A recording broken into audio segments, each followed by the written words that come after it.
Я вам расскажу за всю Одессу. Эй, Путин, вас никто не верит, здесь всерьез.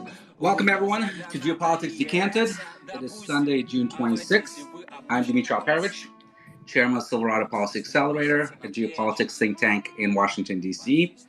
We're back this week with Michael Kaufman, one of the top experts on the Russian military and a research program director in the Russia Studies program at the Center for Naval Analysis. And we're joined by a new guest, Henry Schlotman, who's been doing some really terrific open source research on social media, on logistics, Russian troop levels, and other elements of this campaign since the start of the war. He's also a 7-year veteran of the U.S. Army. And Mike, let's begin with you.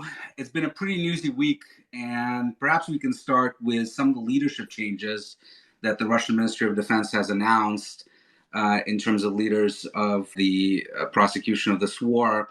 Talk to us about some of those changes that we're seeing and what, if anything, you think it means. Well, thanks for having me back. So they're not really new leadership changes. It's more that they're new to us in the sense that it's taken a while to figure out who's actually in charge of what, who has been replaced, what does the leadership look like. I don't know, if, for many folks, it may not be that exciting, but for those who do follow the Russian military, it's interesting to try to figure out what's going on at the leadership level. So here's a short summary. The Russian unit started this war divided into 4 groupings of forces, each one tied to their native military district, the district to which they came from, right? So you had East, Central, West, and South. And Eastern Military District started in phase 1, obviously pursuing the campaign towards Kiev. Central Military District was on the eastern riverbank by Chernihiv. Western Military District was running Sumy and Kharkiv offensive, and South had literally everything else with maybe, almost double the force. Okay, so they are still doing that, and it's a bit hard to figure out which groupings are left. It looks like there's still likely, from my point of view, a southern grouping of forces, a central one, and an eastern one. And the head of the southern grouping of forces, which was Dvornikov, head of Southern Military District, is no longer in charge of it. What's happened to him is unclear, but doesn't look like he's in charge of this operation at all. The person in charge... So you're saying that he was not in charge of the overall campaign, only the South front? Originally, yes. And then everybody thought he was appointed as the overall commander, right? That was the belief, but it was never confirmed. Okay. So there are several questions here, and I'm going to get to them, try to in proper order, but quickly. So first, Dvornikov doesn't really appear to be in charge of anything at this point. It looks like Surovikin, who was the head of Russian aerospace forces, has taken over the southern grouping of forces. For those who don't know, Surovikin is actually a ground forces officer. Okay, so it looks like his star is kind of rising. Lapin is still in charge of the central grouping of forces and had been from the beginning. And then it looks like Zhitko's involved, and there's a debate whether Zhitko is currently the overall commander or if Zhitko's just in charge of the eastern grouping of forces. It's not clear, okay? Shoigu recently showed up at what looked like an HQ, probably not the real HQ, but, the one they set up for the PR video. And Zhitko was there along with Rutskoy. Colonel General Sergei Rutskov looks like to be the one most consistently present in a coordinating role. Gerasimov's nowhere to be seen at all, actually, in any of this.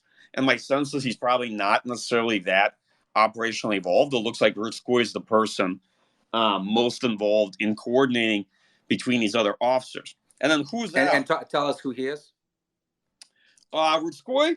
Well, Rutskoy is essentially, right now it's actually a good question who he really is in this discussion. Rutskoy is in many ways like Gerasimov's vice, right? As in the chief of general staff. But so it looks to me like he's one of the main people. He was the person that actually announced in March the shift to phase 2 and the focus on the Donbas. If you recall, I think March 25th, the MOD announcement. Give me a second, let me finish. So Zhuralyov, head of Western Military District, seems to be out too. Haven't seen him in anything in quite some time. And Serdyukov, the head of the Russian Airborne, definitely looks to be out, and he's been replaced by Tupinsky, a different commander, okay, entirely. And we can debate why, quite possibly it could be due to incredibly high losses that the airborne forces suffered in the earlier phase of the war. But Serdyukov seems to be out as well. So what do you think this means? I mean, people are probably getting lost with all these names, but what do you think this generally means? That Putin is not happy with the campaign, that he's replacing a lot of people, maybe not everyone, but a lot of people. And do you think that there is still sort of one person in charge? Has there been? Is there now? Yeah, so it definitely looks like they're replacing generals and they're replacing commanders, and a lot of that does seem to be tied to performance. I won't say it doesn't look necessarily evenly spread between these different officers, but yes, it looks like you can interpret it different ways. Like, it's a bit speculative, but it definitely looks like they've replaced some of the initial commanders. It also looks like they've replaced people that we may have thought were placed in charge of the overall operation. I mean, to be honest, if you look at phase one, it's pretty clear how to interpret that as a fairly self-evident defeat. And if you look at phase two, it doesn't exactly look like a success story, does it? It looks like a pretty lackluster incremental advance that's now bogged down into attrition war.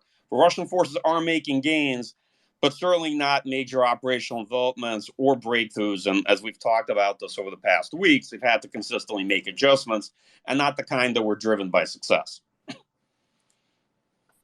Got it. You know, one of the things that I've been consistently hearing from senior U.S. administration officials, really for the last couple of months since the shift to the Donbas has started, is that the Russians were likely to take all of Luhansk Oblast, but they're not likely to take much of Donetsk, more than they had at the beginning of the war.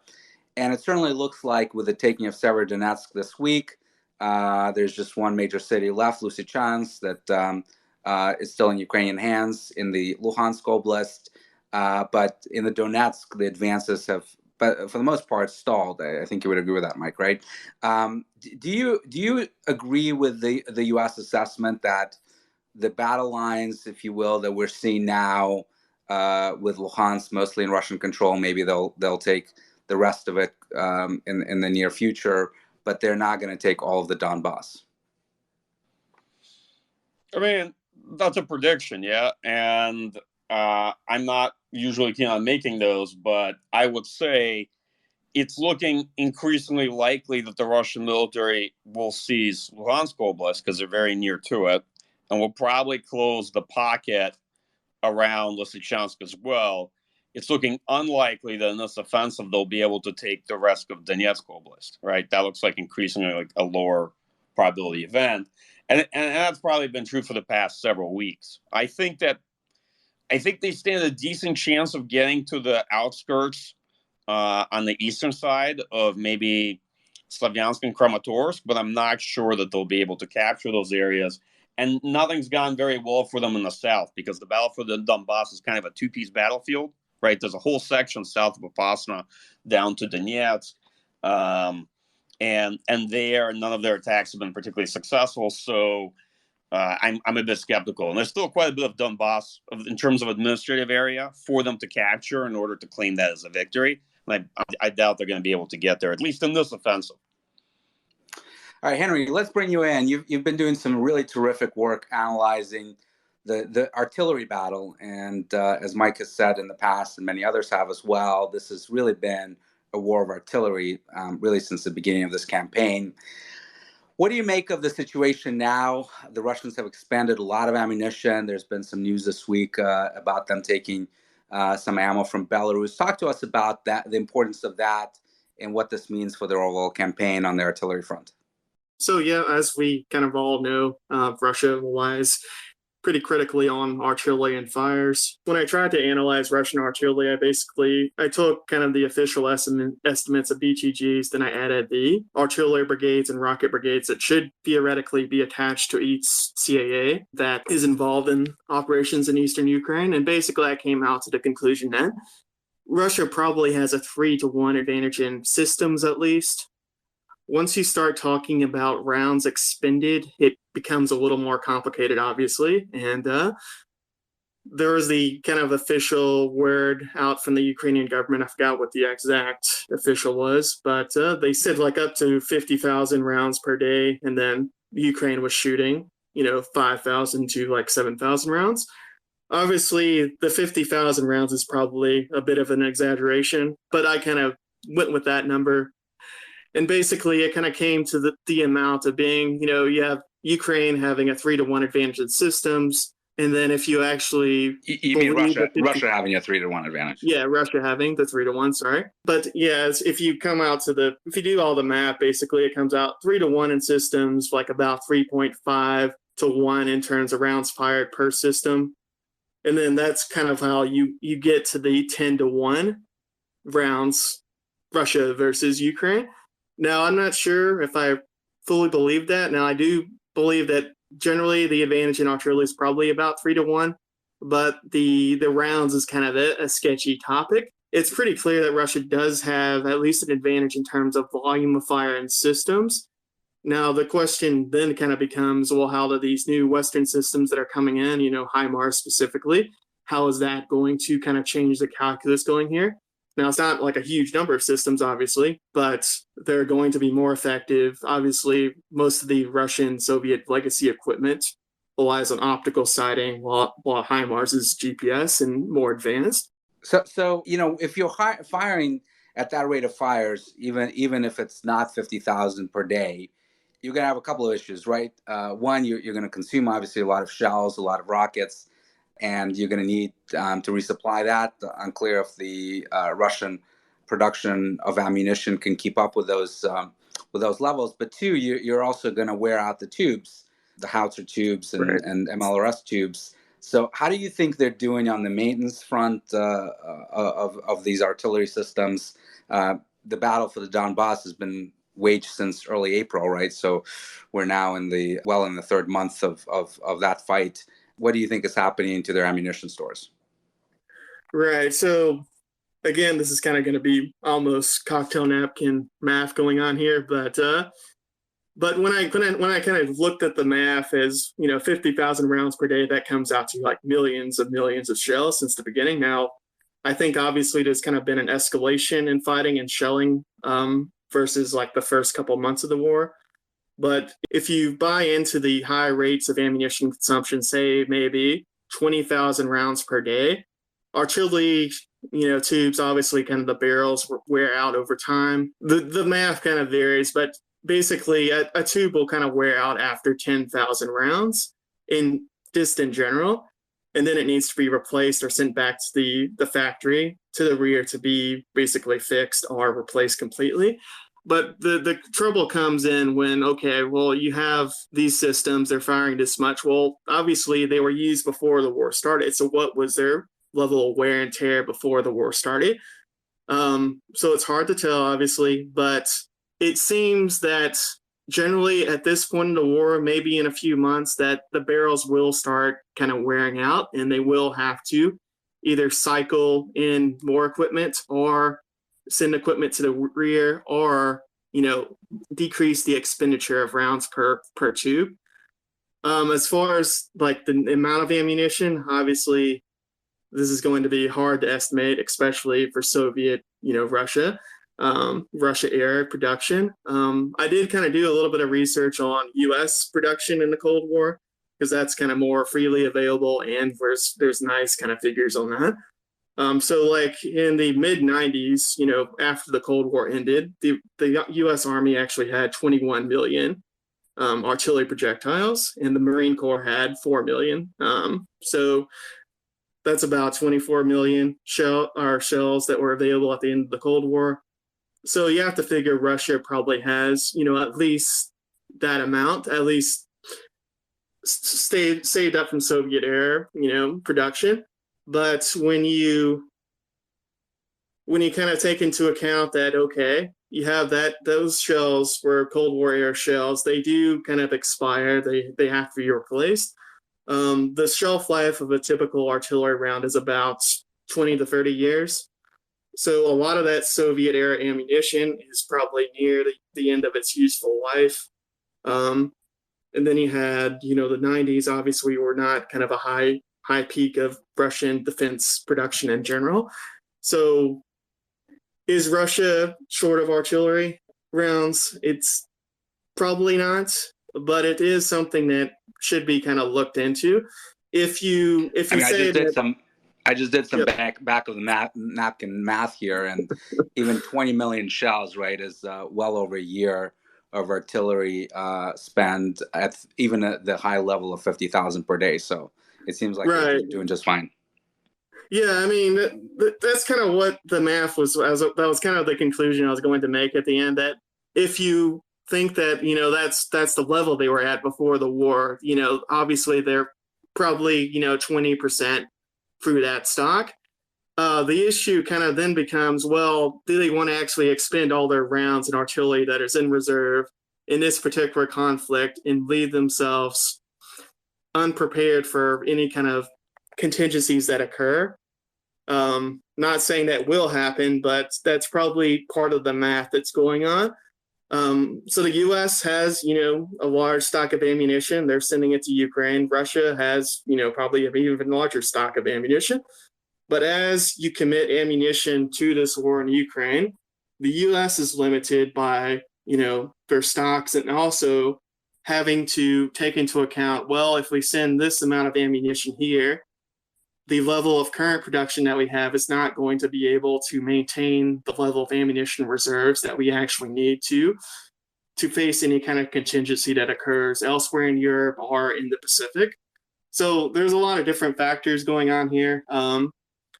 But that's the kind of like the basics that all kind of need to be taken into account when saying, okay, well, Russia's expended 20% of its ammunition so far in terms of artillery.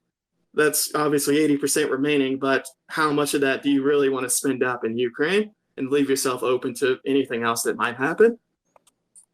Yep. Mike, what are your thoughts on this, and why do you think they're going after the Belarus supply?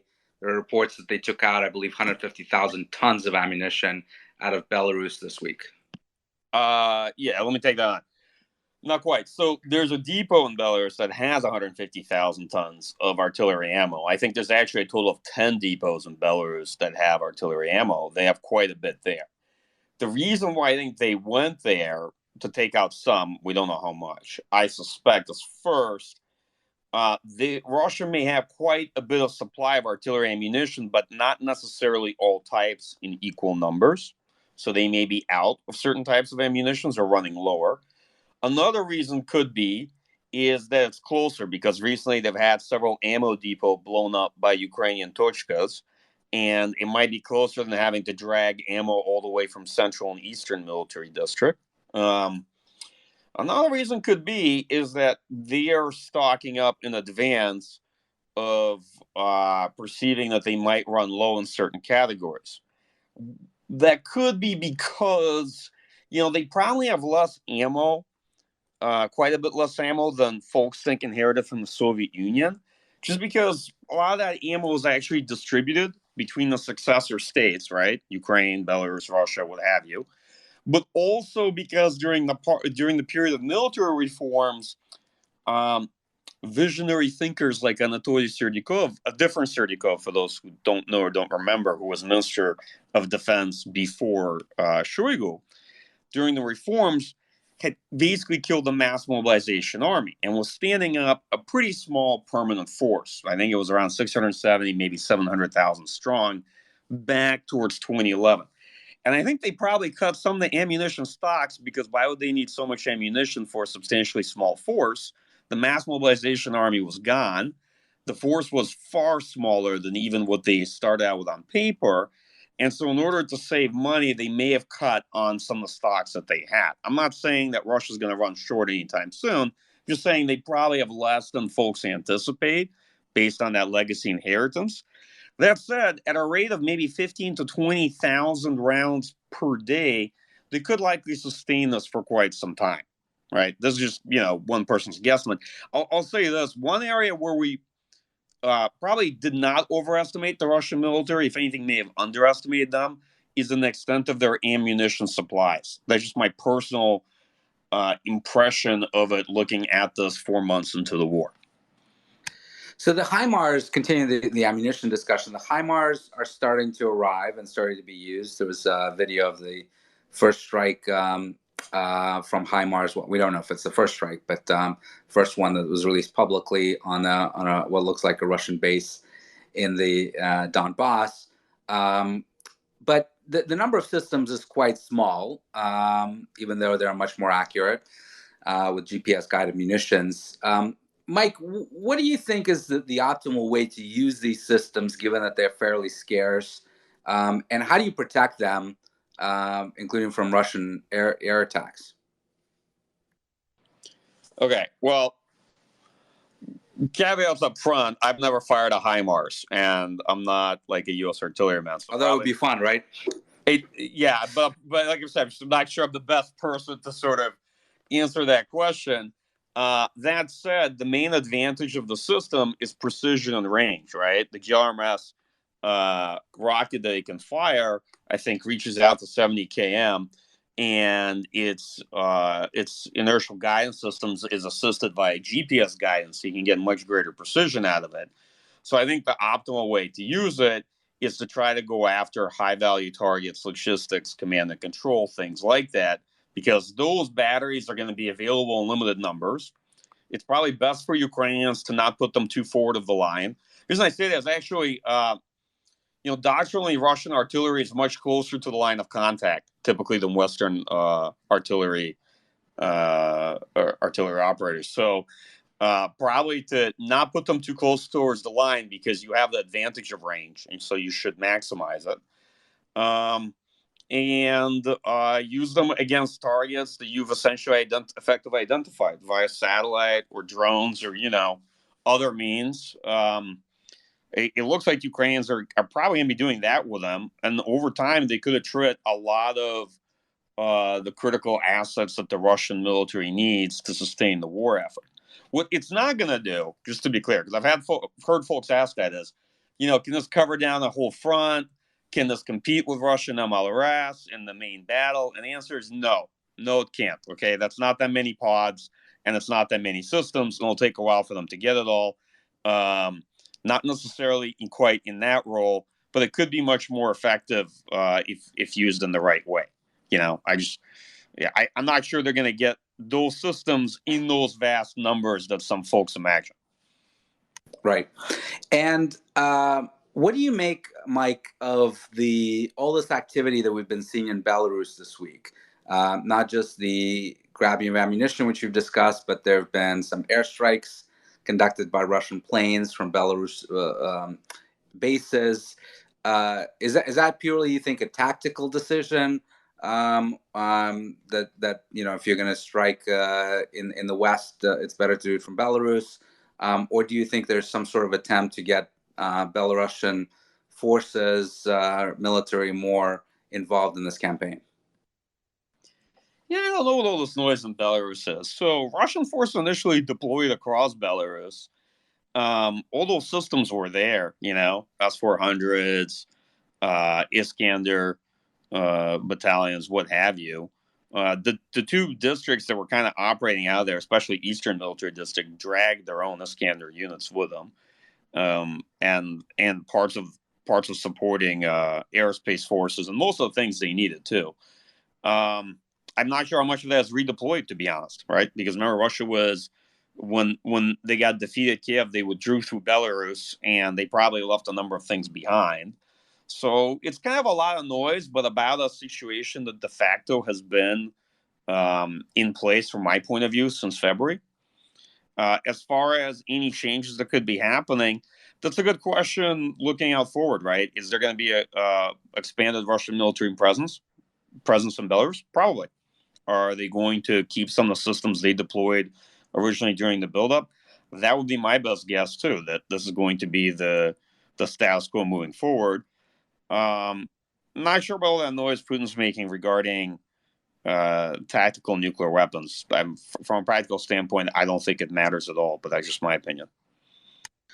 Well, and to clarify, what you're talking about is that Putin announced that he will deploy some aircraft and Iskander missiles that are nuclear capable to Belarus. He has not announced that he will actually deploy nuclear weapons, and there's some Russian nuclear analysts that believe that that chance was zero, that they'll actually deploy nuclear weapons in Belarus. And as you say, it's not clear that it actually gains you anything. Henry, yeah. Sorry, just to pile on that.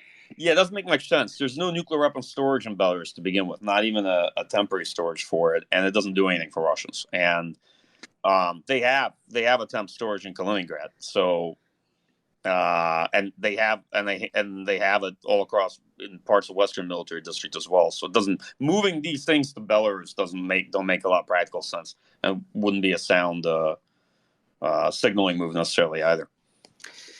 Henry, let's talk about the Russian forces, their losses in the last couple of months. What do you think is the state of their combined arms capabilities at this point, as far as you can tell, just from looking at open source? Yeah. As far as like Russian conventional forces go, like it's been like the majority of fighting. I think BBC actually came out with this about a week or two ago. The majority of kind of conventional Russian, motorized rifle forces and, tank forces, obviously, too, are not really directly going in and doing kind of the close, fighting that's going on in the eastern Ukraine, at least not on a large scale. Like the majority of fighting, I would say, at least over the past month or two, has been kind of the Donbas People's Republic, Luhansk, forces have been the majority of troops that have actually been involved in getting in close with the Ukrainian forces. Kind of like the BTGs. Yeah. And that's just cheap cannon fodder, right? People that they don't care about sending into the front lines. Well, There's been a lot of reporting of Chechens that have sort of being recruited, perhaps against their will, to be sent into this cauldron. Right. Yeah. I mean, I try to stay away from words like cannon fodder because people get angry at that kind of word. But it's definitely not as well equipped as the forces were at the beginning.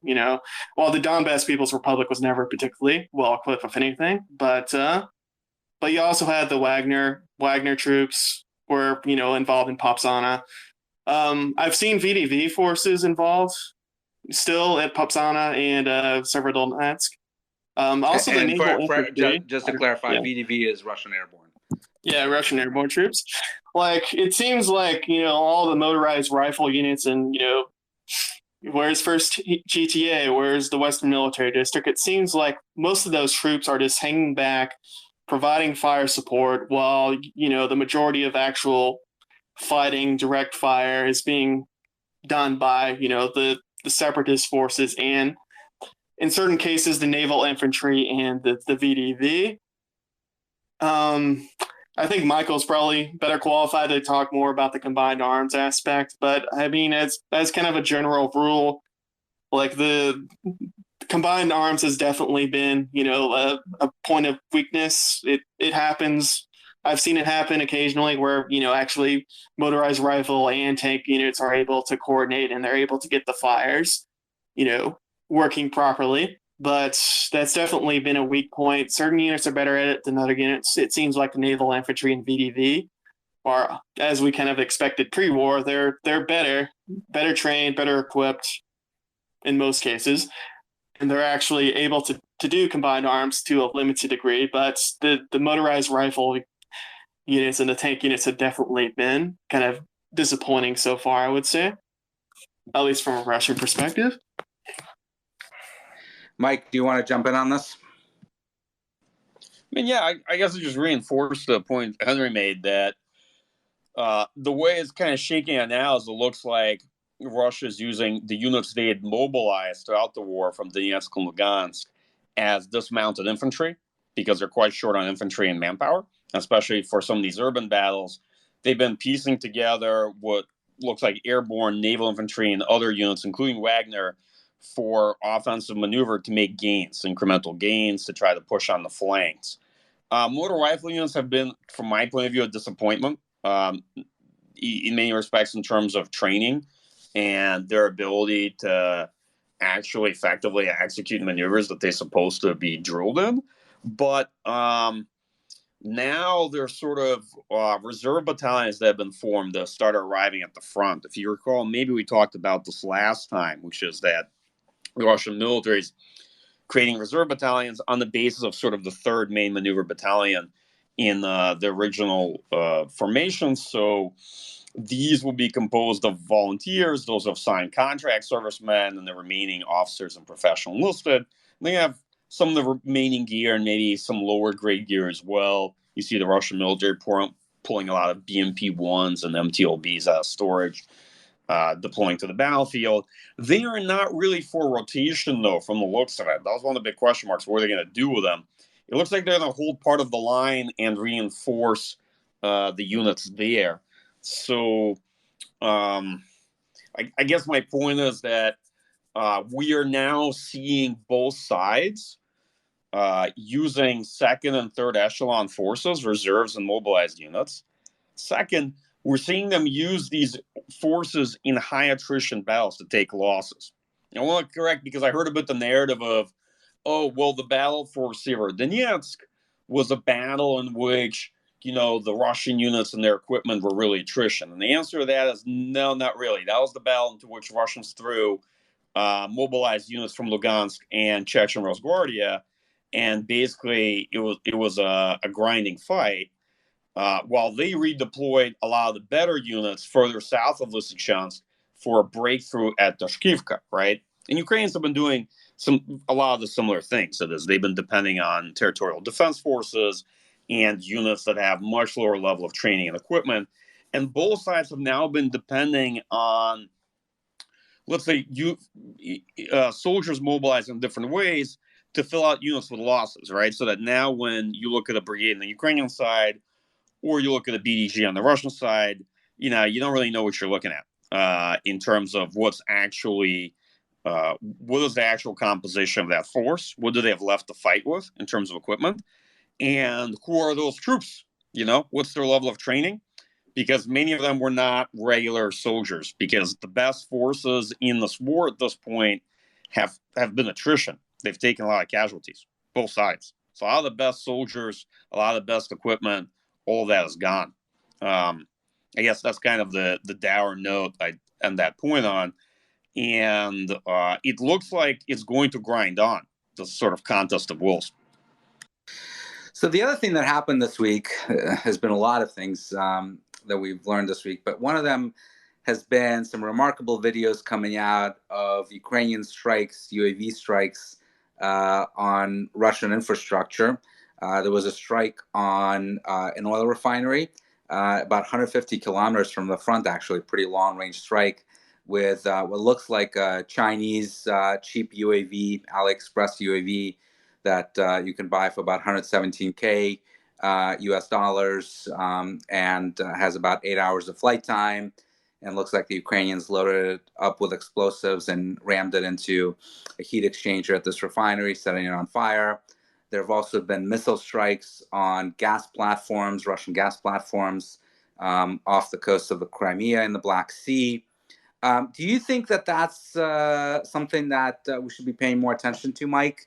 And do you expect more hits on critical infrastructure that the Russians are using? We've seen some hits on railroads, bridges before. Do you think potentially the Kerch Bridge that connects Crimea to Russia is in danger of getting hit by something like this?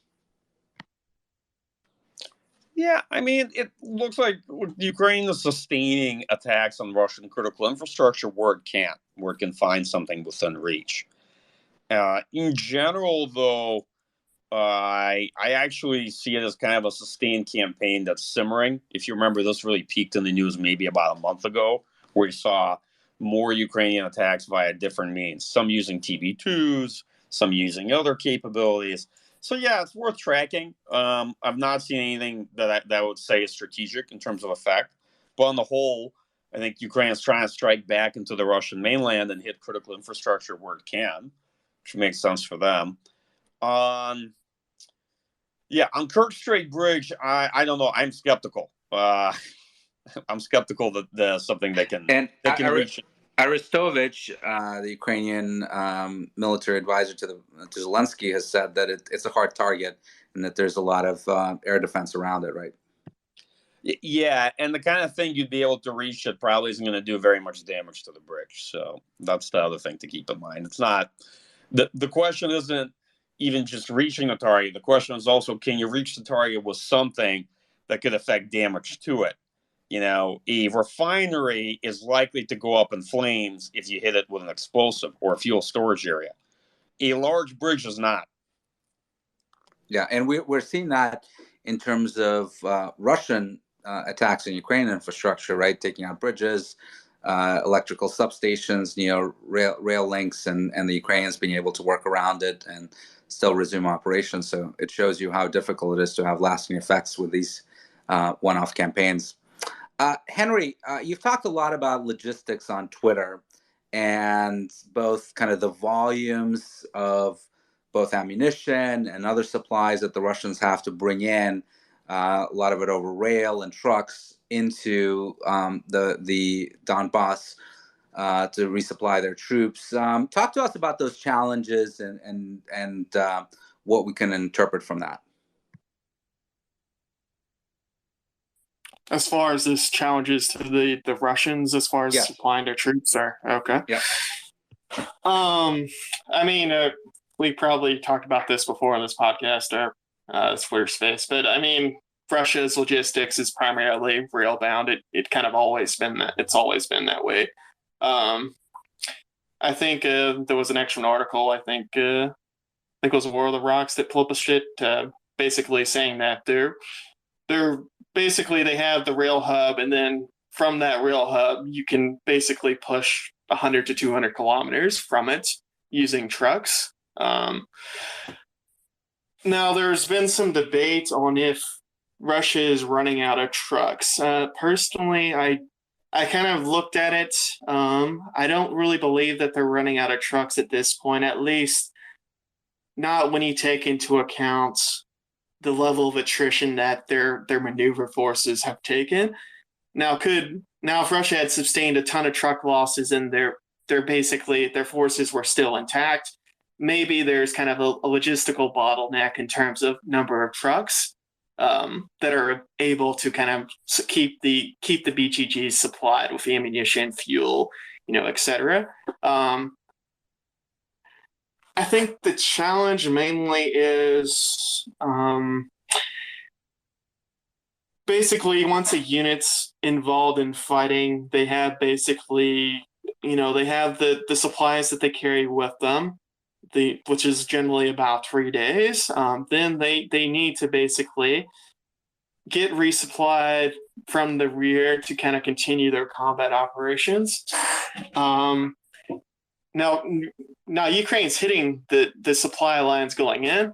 They were doing, a lot better job, at the beginning of the war, just because, Russia kind of threw troops toward Kiev, but didn't really secure their supply lines. Now that things have settled down, and there's not really a huge amount of Ukrainian territorial defense forces that were left in the rear to basically strike Ukrainian or Russian supply lines, the Russian supply lines are more secure. So that means that basically any kind of attrition to Russian logistics at this point has to be artillery fires. So I think the logistical situation in terms of their supply lines and trucks is okay. The question kind of becomes, okay, going back to the ammunition, is Russia running low on particular types of ammunition, any kind of precision-guided munitions? Is that a concern for them? I don't really know yet. It doesn't really seem like it at the moment. With this Belarus stuff happening, maybe it does become a concern in the coming weeks. But overall, I think the logistical picture for Russia right now is reasonably good. I think if the war goes on for like 6 more months, which it looks likely to do, that then you kind of start running into shortages of, stuff that would actually negatively impact, severely negatively impact Russia's ability to conduct offensives. But right now, I think there's not really a huge problem. If the HIMARS are utilized and they're able to successfully hit Russia's rail nodes that are deep behind the lines, maybe that becomes a problem because it's hard to unload stuff from a train. It's a lot harder to unload stuff from a train than it is from a truck. So those rail hubs are vulnerable if the Ukrainians can hit them. So that's why generally, if you're unloading ammunition or a lot of bulky supplies, you want to do it far out of artillery range. Now that the HIMARS has arrived and is potentially capable of hitting those rail hubs in the rear, I think maybe we see more of that, and that would affect Russia's ability to supply. But hard to tell. Let's keep looking at that. Mike, do you have any thoughts on this? Yeah, I was just going to add that, I definitely don't think Russians are going to run out of trucks. Even if they run out of military trucks, they can mobilize a lot from the civilian sector or from other ministries across Russia. Because Russia has many other ministries with different types of capacities involved, from Ministry of Emergencies, National Guard, Border Guards, various other units. So they have a lot of kind of what you would call militarized or paramilitary ministries. And then there's a whole civilian commercial sector. I definitely agree with Henry that, okay, the longer the war goes on, the longer ammunition and munitions in general will become a problem for Russia, because nobody has infinite ammunition and nobody has defense industrial production capacity that can substantially replace ammunition used in wartime, right? A lot of folks kind of imagine that there's this defense industrial capacity out there, but often you'll find countries can produce artillery shells to the equivalent of what in a war they might use up in 1 month, and that's their annual production, right? So these are the kind of things that get stockpiled but then get used pretty fast. That's a fascinating point, because I do think it's probably one of the critical lessons for the U.S. in this war, right? Is that we've talked a lot about all the problems with the plan and some of the challenges the Russians are having, but the reality is that even we do not have the industrial capacity anymore to produce not just ammunition, but particularly some of the more advanced weaponry that is much more complicated to manufacture. People are asking, why aren't we sending more howitzers or more javelins to Ukraine? And the reality is we don't have that many, and it's hard to manufacture, and it takes a very long time, right? And it does pose a question, if we're in a great power war with, let's say, China in the coming decades, and it lasts more than a few months, how do we sustain it and not run out of critical weapon platforms and critical ammunition? Oh, yeah, definitely. I think folks don't really appreciate how little defense industrial capacity we have it sort of in peacetime, and that could really be mobilized in the event of a large conventional conflict that uses ammunition at this rate. And often I think they also don't appreciate that a lot of times countries are a bit reticent to give capabilities they have and weapons they have, because that's actually a large percentage of what they have available, and they don't know when they're going to get more, right? So maybe it's unimpressive that France gave something like 18 Caesar artillery pieces to the Ukrainians, but that's 25% of all of their entire arsenal of what they had, and a lot of the other countries gave many of their advanced ATGMs, right? The javelins. There's many years backlog to get javelins now, right? Same with Stinger, same with other systems. Actually, quite a few years. I think folks don't realize how much Europeans are likely going to spend out of their budgets to replenish their stocks of what they just given so far. And by the way, we've talked a lot about the challenges Russia will have because of the ban on imports of semiconductors, but the reality is that we have a huge chip shortage in this country as well. And of course, most of these weapons systems require quite a few semiconductors, and that's also impacting production. I've talked to a number of folks in the defense industry, and they're having a hard time procuring what they need for a variety of different critical systems, anything from radios all the way onto more sophisticated weapons platforms. Mike, let's go back to the tactical situation a little bit. So you had Severodonetsk getting captured by the Russians, Ukrainian forces executing a tactical withdrawal, and they now have high ground in Lysychansk across the river. What do you think is their potential to hold it. Obviously, the Russians need to take it if they're going to say that they control at least the Luhansk province.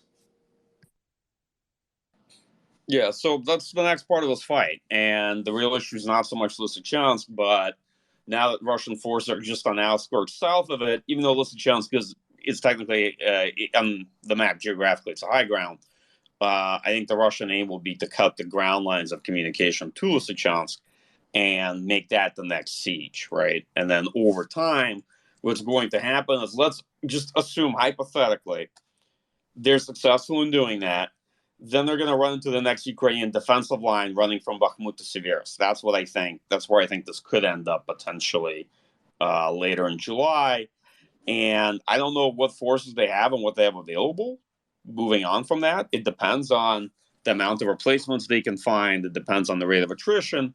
But I think the Russian ultimate objective is to set up a two-pronged offensive on Slavyansk and Kramatorsk, right? Having one axis from the north in the Izum, which has been unsuccessful thus far, and a separate effort from the east, assuming that they get past Bakhmut. And this is why I'm rather skeptical that they'll be able to pull this off, just because Slavyansk and Kramatorsk are heavily fortified. Ukrainians have had a lot of time to build fortifications there. The river represents a natural boundary, and Russian forces will have to cross the river somewhere north, still, beyond the Izum. And as you've seen, their advances are very slow for a very obvious reason. They don't have the forces, and they're leveraging artillery to essentially blast these towns.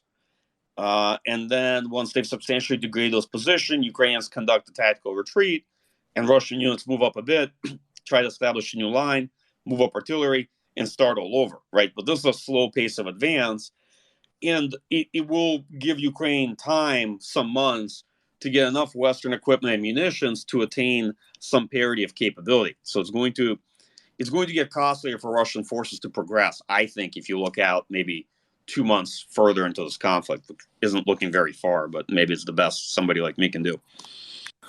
The other thing that happened this week is that Yevgeny Prigozhin got a Hero of Russia award medal from Putin. And yes, this is the same Prigozhin that is often known as Putin's chef because he supplies so much of food to the Russian military and other parts of the Russian government. He also is believed to run the Internet Research Agency that has been famous for the last 7 or 8 years, doing a lot of trolling on various social media sites. And of course, he also is believed to run the Wagner group that has been present in Syria, Africa, and now in this fight for the Donbas. Presumably, there's a good reason why he's been given this medal. That's not just Putin liking him.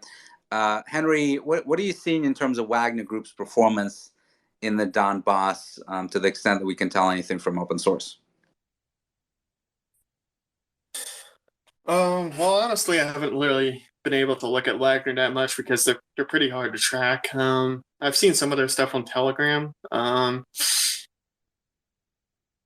I think it's generally kind of assumed that they're performing better than most, at least Russian conventional forces. Beyond that, it's pretty hard to tell. I think I'll probably just defer to Michael on this one. Mike, do you have any thoughts on Wagner? Because in Syria, they weren't extremely effective, right? What? I actually thought they were pretty effective in Syria, especially relative to the other forces there. Yeah, I'd say this. Okay, there aren't that many Wagner troops in this war, maybe a few thousand tops. But they're actually better equipped, and some of them have much higher veterancy than regular line Russian motor rifle infantry. And Wagner is hiring up volunteers. And in many ways, you're probably going to see the Russian military. And they pay well, right? They pay better than the Russian military. So they do, except the Russian military is now paying really, really well because they're offering contracts that go up to 250,000 to 300,000 rubles per month. And in cases, they're offering even basic contracts for several months service starting at, that's about $4,500 a month. So that's it's a lot. I'll put it this way. It's like 5 times an average salary anywhere. So it's a lot of money.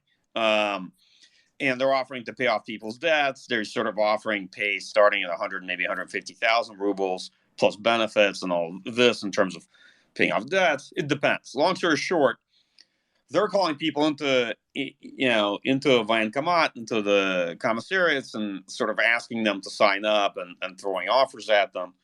And Wagner is also trying to hire people up and essentially offering a better deal, saying that, hey, you should sign up. You'll get better working conditions, better equipment.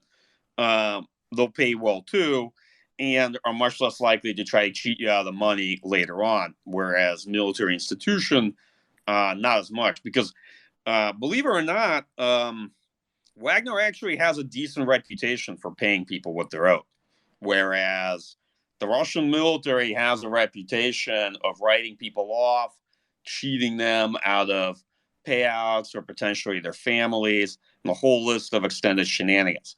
So I was actually sort of rather skeptical of the impact Wagner troops would make early on this war, and they hadn't appeared much in the earlier phases.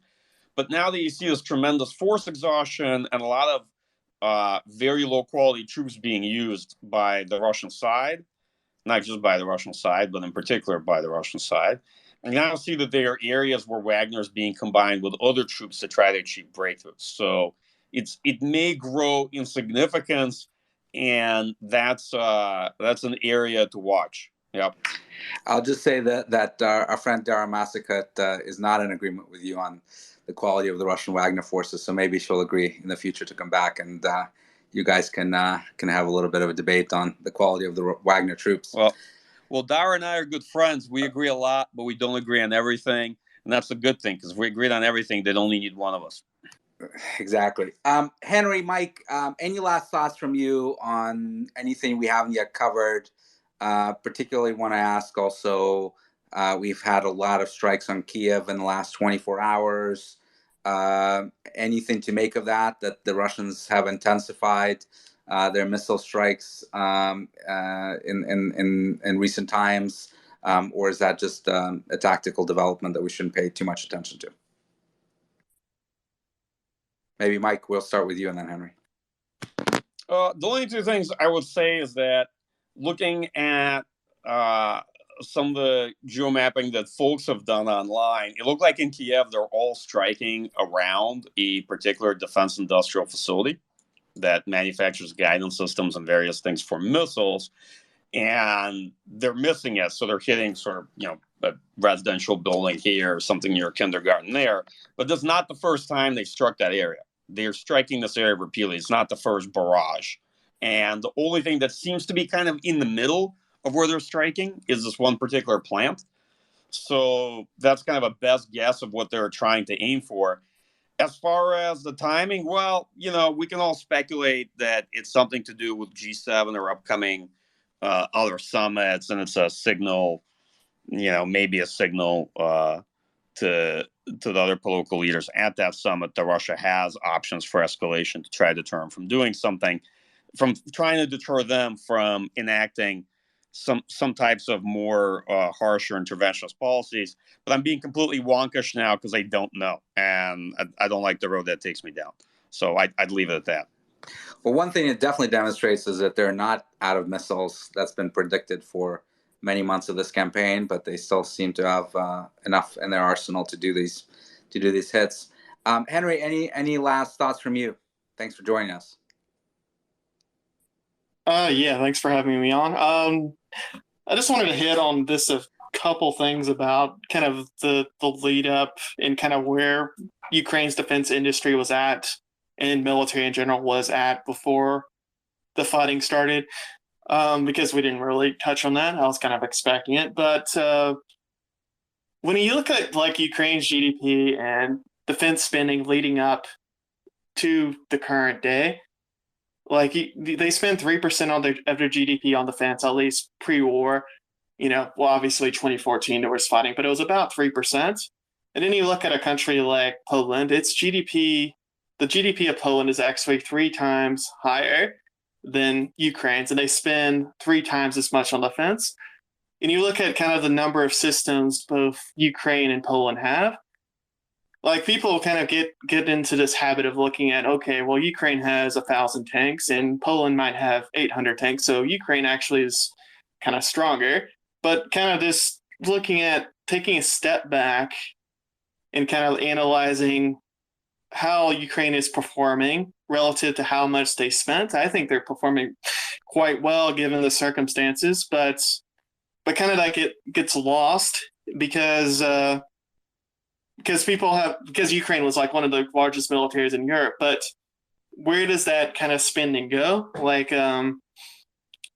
if you're spending 3 times less than what Poland's spending, but you actually have more systems, there's going to be shortfalls in other areas unless, Poland is operating a lot less efficiently than Ukraine's military is, which, probably isn't true.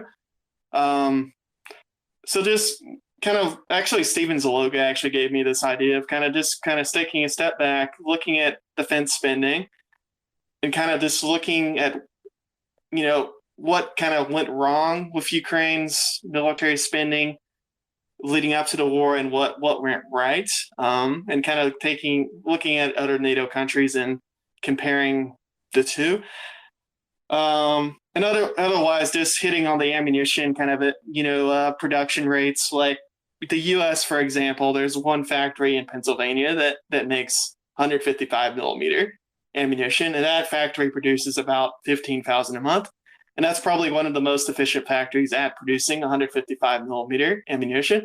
But given that Ukraine's consuming, maybe 5,000 rounds a day, that's 3 days of ammunition there over 1 month. And obviously the U.S. Army is going to want much of that ammunition. So there's only so much to spare.